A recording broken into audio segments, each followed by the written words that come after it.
नमस्कार साथियों, मैं गिरीश चंद मिश्र, असिस्टेंट प्रोफेसर महिला कॉलेज चाईबासा। आज हम लोग इस वीडियो में स्टैंडर्ड स्कोर टी के बारे में चर्चा करेंगे। जैसा कि मैंने पहले आपको बताया था कि स्टैंडर्ड स्कोर वे स्कोर हैं जिनका मीन और एसडी पूर्व निर्धारित होता है, अर्थात ये एक डिराइव्ड स्कोर है। आज हम लोग स्टैंडर्ड स्कोर टी के बारे में चर्चा करेंगे। इससे पहले हम लोग जेड स्कोर को पढ़ चुके हैं। जेड स्कोर जो कि Z is equal to X minus sigma divided by S D, जिसका मीन 0 और एस डी 1 होता है। इसके बारे में हम लोगों ने चर्चा भी की है, पढ़ा भी है और इसका कैलकुलेशन भी किया है। उसी से संबंधित एक स्कोर टी है जिसका फार्मूला होता है T is equal to 10 into Z plus 50। इसका मीन 50 और एस डी 10 होता है। जब जेड स्कोर एक स्टैंडर्ड स्कोर था तो ऐसे में टी स्कोर की ज़रूरत क्यों पड़ी? तो साथियों, टी स्कोर की ज़रूरत इसलिए पड़ी कि जब हम जेड स्कोर निकालते थे तो हमारी जो वैल्यू आती थी वो प्लस में भी आती थी और माइनस में भी आती थी। लेकिन जो टी स्कोर है, टी स्कोर में सारी वैल्यू प्लस में ही आती है। इसका मीन 50 होता है और जेड स्कोर का मीन 0 होता है। तो स्वाभाविक सी बात है कि एनपीसी पर जब हम देखेंगे तो जहाँ पे 0 होता था, S D equal to Z बराबर 0 होता था, वहाँ पे 50 होगा। और जैसे जैसे हम 0 से बाईं तरफ और दाईं तरफ बढ़ते जाते थे तो चूँकि जेड का जो एस टी होता था 1 होता था, तो इसलिए हम प्लस की तरफ बढ़ते थे दाहिनी तरफ, तो +1 सिग्मा, 2 सिग्मा, 3 सिग्मा हो जाता था। और जब बाईं तरफ बढ़ते थे तो -1 सिग्मा, -2 सिग्मा और -3 सिग्मा होता था। उसी प्रकार इसका एस टी 10 है, तो इसलिए हम 50 से मतलब 0 से जब दाहिनी तरफ या बाईं तरफ बढ़ेंगे तो ये 10-10 की बढ़ोतरी इसमें होगी। दाहिनी तरफ बढ़ेंगे तो 10 बढ़ता जाएगा और बाईं तरफ बढ़ेंगे तो 10 घटता जाएगा। अगली स्लाइड में हम देख सकते हैं इसको। इसमें आप देखिए एनपीसी बना हुआ है और नीचे जेड स्कोर लिखा हुआ है। एनपीसी में बीच की जो रेखा है 0 सिग्मा, अर्थात मीन 0 है, और उसके बाईं तरफ +1 सिग्मा, बाईं तरफ -1 सिग्मा, -2 सिग्मा और -3 सिग्मा, और दाहिनी तरफ +1 सिग्मा, +2 सिग्मा और +3 सिग्मा।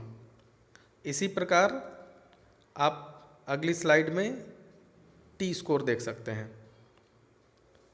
अब इसमें आपको देखिए एनपीसी पर जेड स्कोर बना हुआ है और उसके नीचे टी स्कोर बना हुआ है। जहाँ पे जेड स्कोर में सिग्मा इज इक्वल टू 0 है या मीन 0 है, उसी के सीध में नीचे आप देख सकते हैं कि इसका मीन 50 है। और अगर आप बाईं तरफ देखते हैं तो चूँकि इसका एस डी 10 होता है, इसलिए बाईं तरफ आप देखेंगे तो 10-10 का अंतर होगा, दाहिनी तरफ देखेंगे तब भी 10-10 का अंतर होगा। और इस प्रकार से बाईं तरफ आप 40, 30, 20, 10 देख सकते हैं और दाहिनी तरफ आप 50 के बाद 60, फिर 70, 80, 90 देख सकते हैं। तो ये ऐसा इसलिए है चूँकि इसका एस टी या स्टैंडर्ड डेविएशन 10 है, इसलिए मीन से 10-10 बढ़ता जाएगा। और जेड स्कोर में उसका मीन 0 था और SD 1 था, इसलिए वो एक एक बढ़ता जा रहा है, 0 से +1 फिर +2 फिर +3। तो जेड स्कोर और टी स्कोर में यही अंतर है कि जेड स्कोर का जो मान आता था वो माइनस में आता था और टी स्कोर का जो मान आता है वो हमेशा पॉजिटिव में ही आता है, इसलिए हमको कन्फ्यूजन नहीं रह जाता है।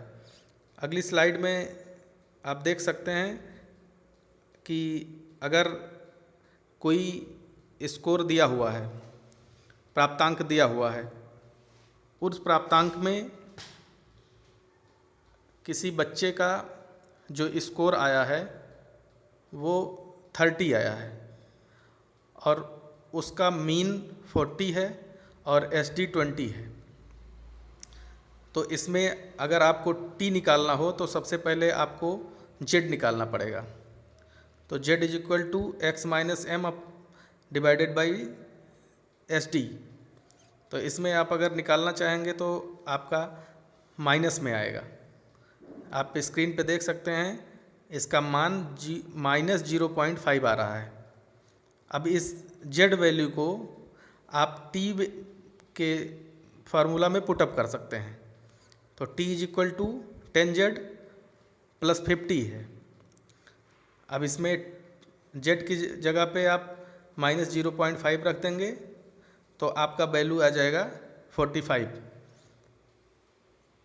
इसमें Z स्कोर में आपका Z, X और M यानी कि स्कोर, मीन और Z और SD, इन चारों में से अगर कोई भी 3 दिया हुआ हो तो आप एक का मान निकाल सकते हैं। अगर आपको Z का मान दिया हुआ है, X का मान नहीं दिया हुआ है और M का दिया हुआ है, SD दिया हुआ है, तो आप X निकाल सकते हैं।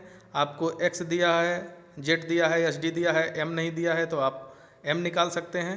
इसी प्रकार से आपको अगर SD नहीं दिया है, बाकी तीनों दिए हैं तो आप SD भी निकाल सकते हैं।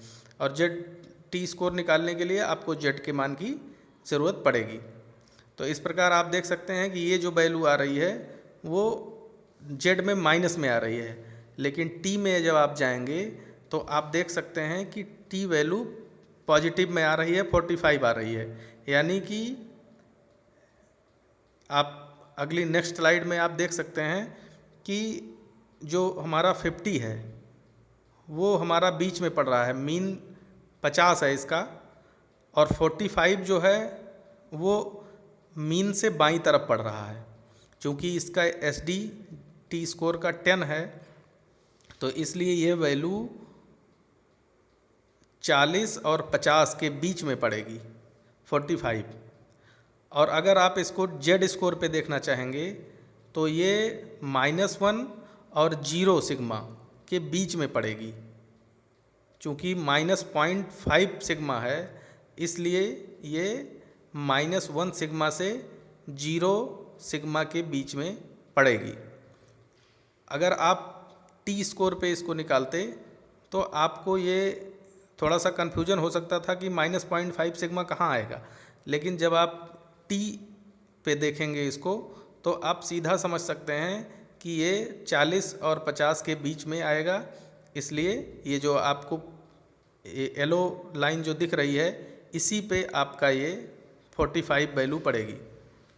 इसी प्रकार से आप और भी तमाम सवालों को हल कर सकते हैं। तो इस प्रकार से हम लोगों ने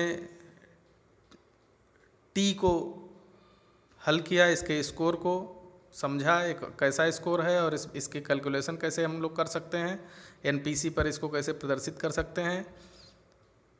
आपको वीडियो कैसा लगा, इसमें और कौन कौन से सुझाव आ सकते हैं, आप लोग कमेंट ज़रूर कीजिए और कोई अगर कमी हो तो उसको बताइए। धन्यवाद।